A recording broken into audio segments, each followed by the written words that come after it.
Ce matin, avec Marion Lourd, nous recevons une eurodéputée, la France Insoumise, réélue il y a quelques semaines à peine, dans un paysage politique qui a pourtant complètement changé. Vos questions, vos réactions, chers auditeurs, au 01 45 24 7000 ou sur l'application France Inter. Bonjour Manon Aubry. Bonjour. Et bienvenue, vous Merci. êtes aujourd'hui mobilisé avec d'autres et à l'initiative des organisations de jeunesse, la France Insoumise appelle à participer à des marches pour destituer Emmanuel Macron, des marches qui auront lieu partout en France. Qu'attendez-vous de cette mobilisation? Elle vient se rajouter aux procédures parlementaires que vous avez engagées pour destituer le président de la République. Il est à vos yeux aujourd'hui illégitime. Oui, c'est la première fois qu'on a un gouvernement qui ne sera pas issu du résultat des urnes. La première fois qu'on a un gouvernement qui n'a aucune légitimité démocratique. On a quand même réussi, au prix d'une incroyable mobilisation pour ces élections législatives qui sont quand même tombées d'un coup, on a réussi à les sortir par la grande porte des élections. Et puis, ils reviennent toujours plus à droite par la toute petite lucarne des tambouilles politiques.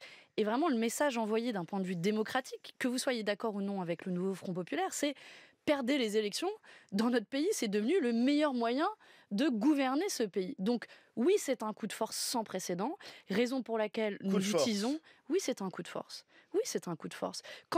Et je le dis d'autant plus avec ma casquette de députée européenne, dans n'importe quel autre pays européen, ça aurait fait réagir que le parti, la formation politique qui est arrivée en tête des élections ne lui soit pas confiée la responsabilité de gouverner. Non, les élections législatives, vous êtes arrivé en tête. Vous m'accorderez qu'on les a moins perdus que d'autres. Et que si vous donnez au dernier le pouvoir de gouverner, alors ça sert à quoi d'aller voter? Je veux dire, je me souviens, on en parlait hors antenne juste avant que j'arrive, le 9 juin dernier, on a tous été choqués par la dissolution. On a été tous remués et puis on s'est mobilisés comme jamais avec un taux de participation qu'on n'a pas eu depuis les années 80, donc avant même que je naisse. Et tout ça s'est traduit par une incroyable, quand même, victoire, vous me l'accorderez, parce qu'il y a eu 27 sondages dans l'entre-deux tours, aucun ne donnait le nouveau Front populaire gagnant. Et nous sommes arrivés en tête.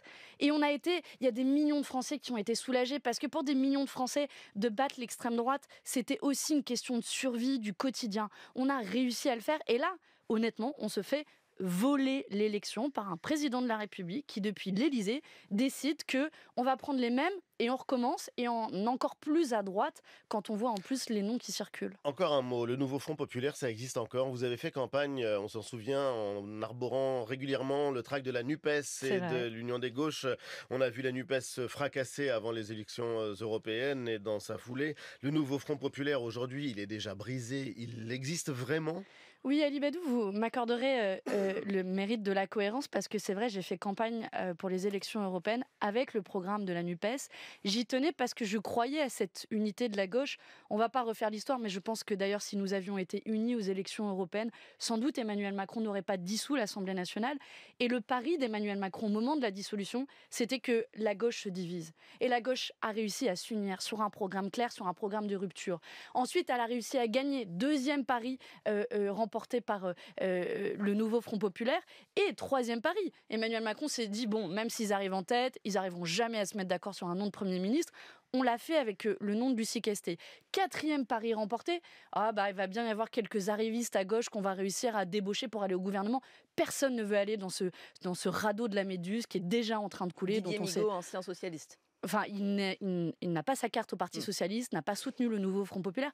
Personne qui s'est inscrit dans la démarche du nouveau Front populaire ne veut participer à un gouvernement qui sera toujours plus à droite. Pardon, mais regardons un instant les noms qui sont donnés. Bruno Retailleau, pour ne citer que lui, mais je peux en citer d'autres. Laurence Garnier ont été manif pour tous, c'est-à-dire qu'ils se sont opposés au mariage homosexuel, ont voté contre la constitutionnalisation de l'IVG. C'est un gouvernement rétrograde, alors, il est pas conservateur. Encore. Il n'est pas officialisé. C'est pour ça que j'ai dit les noms qui circulaient. Et justement, le président de la République a appelé hier tous les groupes politiques à à aider Michel Barnier à former un gouvernement malgré les difficultés qui semblent exister, notamment avec le MoDem. Quand même, Manon Aubry, ça fait plus de 2 mois depuis les législatives, ça fait plus de 2 semaines depuis la nomination du Premier ministre. Est-ce qu'effectivement, il ne faudrait pas aider Michel Barnier, ne serait-ce que vous êtes eurodéputé, pour l'image de notre pays, sa crédibilité? Mais vous savez, nous, on a cherché à aider même le président de la République, Emmanuel Macron. On est sympa quand même. Dès le mois de juillet, on lui a dit, mais vous avez une solution. Vous avez Lucie Castet, vous la nommez Première ministre. Il suffit de demander à vos troupes, à l'Assemblée nationale, de ne pas la censurer et elle ne sera pas censurée. Mais on est aujourd'hui. Mais aujourd'hui, c'est la responsabilité du président de la République de faire une alliance parce que ce gouvernement, il sera sous perfusion de l'extrême droite, de nommer un Vous en êtes sûr? gouvernement. C'est arithmétique, là, il n'y a pas besoin d'un bac plus 8 en maths. Pour que ce gouvernement tienne, il faut que le Rassemblement national ne le censure pas. Si le Rassemblement national le censure, il va tomber. Et vous allez Donc, le censurer, vous? Oui, nous avons dit dès le début qu'à partir du moment où la volonté démocratique qui s'est exprimée dans les urnes n'est pas respectée, bien sûr que nous allons censurer. Et je pense, franchement, moi, je décolère pas. Et il y a plein de gens qui doivent nous écouter et qui disent « Attendez là ». On s'est mobilisé comme jamais.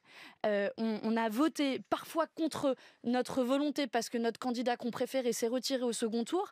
Et là, il est en train de nous voler l'élection. Et puis, vous avez le MoDem là, qui va faire quelques magouilles. Allez, je fais semblant d'être pas content. Et puis ensuite, je récupère un ministère de plus pour finalement soutenir ce gouvernement. Je vais vous dire, tout ça, ça donne aussi un spectacle pitoyable de la politique. Pitoyable de la politique quand vous vendez vos convictions de cette manière-là.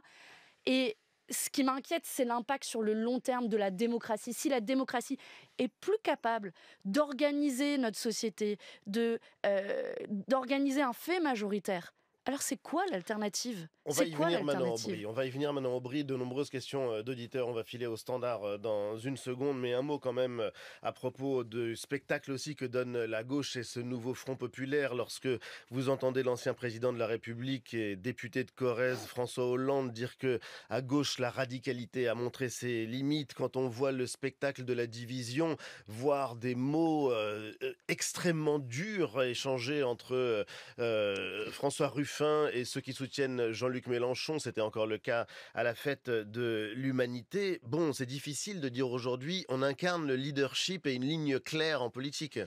Alors, plusieurs choses. D'abord, sur la radicalité, je pense que quand François Hollande a été au pouvoir, ça a fait beaucoup de mal à la gauche et on en pèse aujourd'hui encore les conséquences. On a réussi à reconstruire... Bon, on est 7 ans après.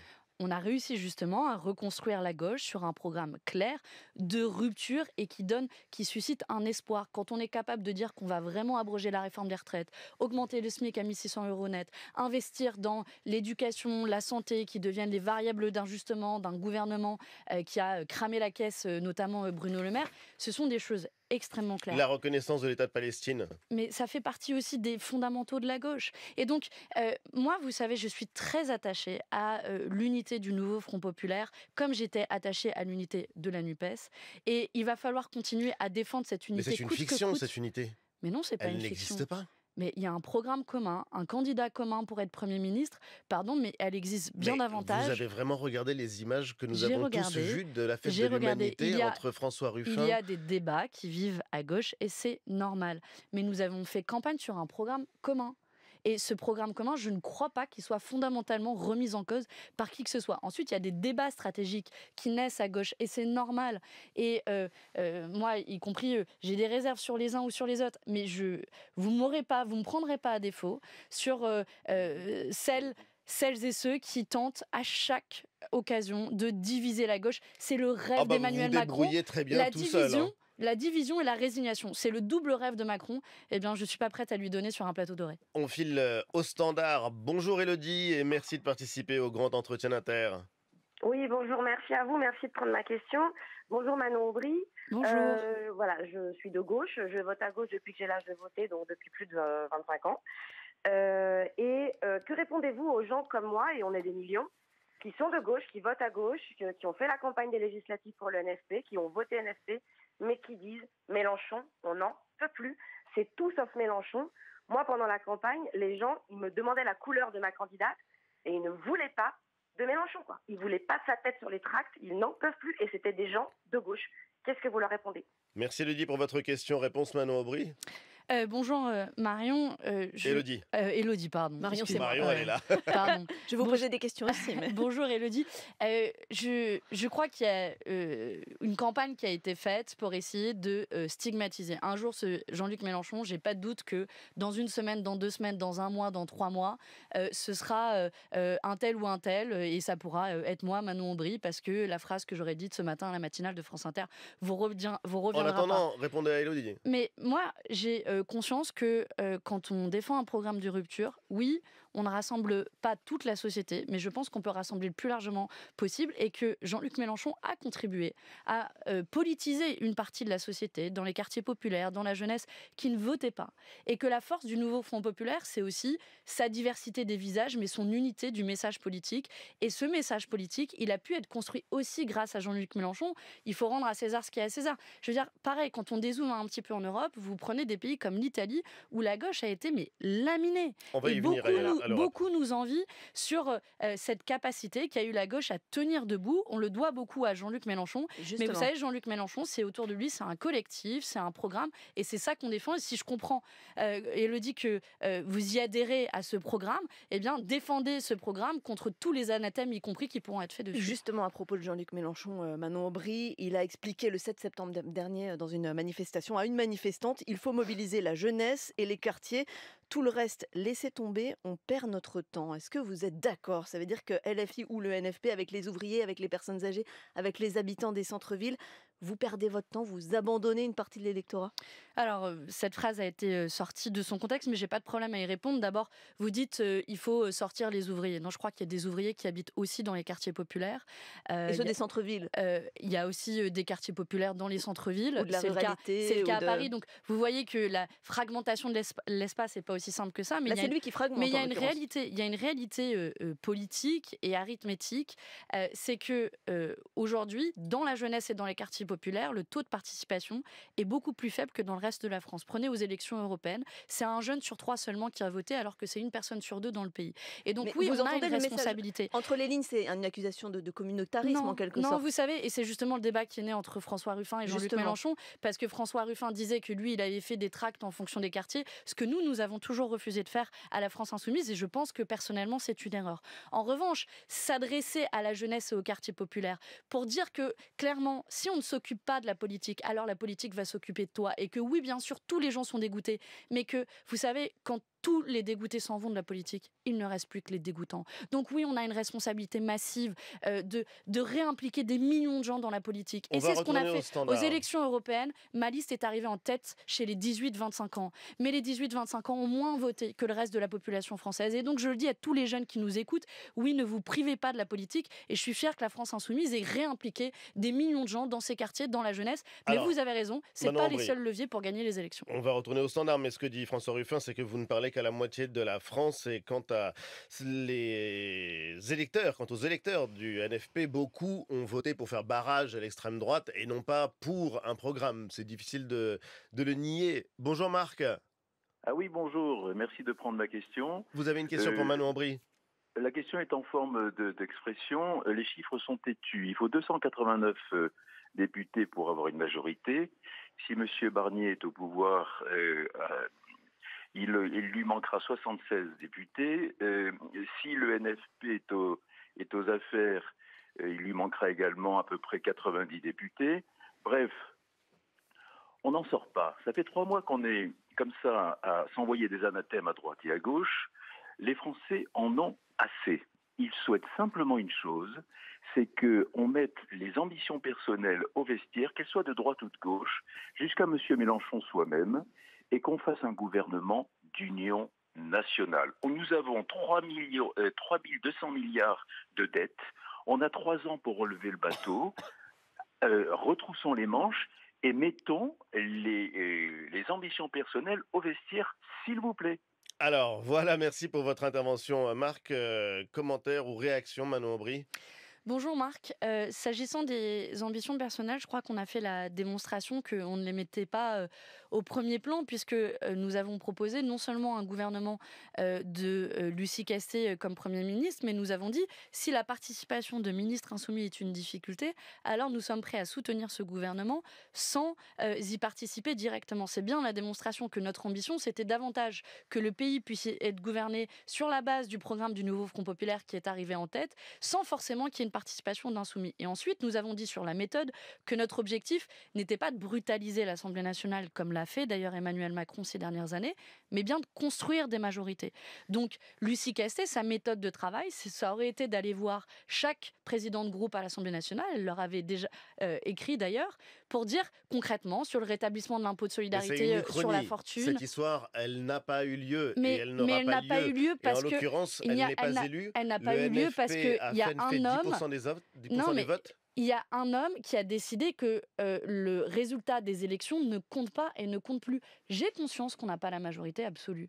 Mais si vous ne partez pas du bloc politique le plus large qui existe à l'Assemblée nationale, c'est-à-dire le nouveau Front populaire, et que vous partez d'un bloc plus restreint, qui vous oblige d'ailleurs à faire une alliance avec le Rassemblement national, c'est une dinguerie quand même. Au second tour, on s'est mobilisé pour faire un front républicain. Se retrouvent au gouvernement ceux qui ont refusé de participer à ce front républicain. Ce n'est plus un front républicain, c'est un affront pour la démocratie. Alors, de ce point de vue-là. Sur le fond, Manon Aubry, votre chef Jean-Luc Mélenchon se félicite sur son blog de l'objectif de justice fiscale du nouveau Premier ministre Michel Barnier. Il a même écrit « Jour de joie ». Il parle d'une bonne idée parce qu'il veut taxer les plus riches en dépit de vos réserves et même de votre opposition, on l'a compris, à Michel Barnier. Est-ce que LFI serait prêt à voter une telle mesure de taxation des plus riches ? Écoutez, si Michel Barnier arrive devant l'Assemblée nationale et propose le rétablissement de l'impôt de solidarité sur la fortune, davantage de progressivité de l'impôt, évidemment qu'on le votera. Ça montre que nous, on est des gens progressistes, mais ne soyez pas dupes. Michel Barnier, il a fait campagne pour la primaire des Républicains en voulant baisser absolument les impôts, et notamment les impôts des plus riches. Et Gabriel Attal et Bruno Le Maire ont laissé quelques post-it avant de partir en disant haro sur les chômeurs, haro sur les malades, on va couper dans les arrêts maladie comme si vous étiez responsable des arrêts de votre maladie quand vous vous arrêtez. Donc vous voyez bien qu'aujourd'hui, cet objectif de justice fiscale n'existe pas dans les mots et dans les actes de ce gouvernement, alors que c'est aussi majoritaire dans l'opinion. 67% des gens veulent rétablissement de l'ISF, et nous, on continuera à le proposer à l'Assemblée nationale. Ce sera un moment de vérité si ce gouvernement l'accepte ou non, mais malheureusement, j'ai ma petite idée là-dessus, au vu de ce qu'ils ont fait ces dernières années. Tout autre sujet, Manon Aubry, c'est une figure héroïque qui est apparue à travers les écrans et qu'on a tous en tête, celle de Gisèle Pelicot, et vous avez particulièrement suivi le procès qui s'est ouvert, le procès de Mazan, le procès de 49 hommes accusés de l'avoir violée alors qu'elle était droguée par son mari. Vous avez publié il y a quelques jours un billet de blog sur ce procès et vous écriviez que cette affaire n'a rien d'un fait divers, c'est le miroir grossissant de la culture du viol dans notre société. C'était une question dont vous étiez emparé au Parlement européen au cours de la dernière législature. Qu'est-ce que vous inspire justement ce qui se déroule au tribunal dans le procès Mazan ? D'abord, j'ai été, je pense, comme des millions de personnes dans le pays, très touchée par ce procès. Comme je disais, qui est un peu le miroir de la société. Les 50 hommes qui sont accusés sont infirmiers, pompiers, journalistes, conseillers municipaux. C'est à l'image de la société. Et on voit à quel point c'est répandu. Et surtout, dans la défense qui est utilisée par certains des accusés, il y a certaines choses frappantes. D'abord, un accusé qui a dit le mari était d'accord, et puisque le mari était là, forcément, Gisèle Pelicot était consentante. Et puis, certains arguments qui ont été utilisés aussi par des avocats en disant qu'il n'y avait pas d'intention de commettre un viol. Ce qui veut dire, quelque part, qu'ils inventent une nouvelle notion de viol involontaire et qui pose la question du consentement, sur laquelle j'ai beaucoup travaillé, parce qu'aujourd'hui, la définition du viol en France et en Europe ne comprend pas cette notion de consentement. Mais ce sont les arguments des avocats. Oui, bien sûr, Ils ne seront peut-être pas retenus par le et tribunal. c'est la démonstration de la nécessité, à mon sens, de faire évoluer la loi pour inclure cette notion de consentement. On l'avait réussi à le faire adopter au niveau européen, mais malheureusement, Emmanuel Macron s'y était opposé. Et puis, je crois que ce procès franchement, qui nous retourne les tripes, euh, il fera date dans l'histoire. Peut-être comme le procès de Bobigny qui avait précédé la légalisation du droit à l'avortement. J'espère qu'il précédera un changement culturel massif pour former, pour acculturer des millions de gens et de jeunes garçons en particulier à cette notion de consentement, changer notre relation au corps de l'autre et en particulier au corps des femmes. Et j'espère que cette transformation en profondeur de la société sera suivie d'effets. Et juste Manon Aubry, un mot, parce que vous êtes eurodéputé. Quel regard vous portez sur celui qui est désormais notre commissaire français à Bruxelles, l'ex-ministre des Affaires étrangères, Stéphane Séjourné, qui a remplacé Thierry Breton? Je crois que c'est le clone d'Emmanuel Macron qui a été envoyé à Bruxelles pour s'assurer qu'Emmanuel Macron garde le contrôle dans une commission qui n'a jamais été aussi à droite. C'est peut-être un parallèle avec le gouvernement français. Pour la première fois, il y aura un vice-président exécutif d'extrême droite, Raffaele Fitto, l'italien, et qui en dit long sur les orientations politiques de cette Commission européenne, qui n'a d'ailleurs pas du tout mis dans ses objectifs la question du droit des femmes qu'on évoquait à l'instant, où a disparu le commissaire à l'emploi et aux affaires sociales. Donc de quoi être très inquiet sur les orientations politiques de cette commission qu'on va combattre dans les prochaines semaines. Merci Manon Aubry d'avoir été l'invité d'Inter ce matin.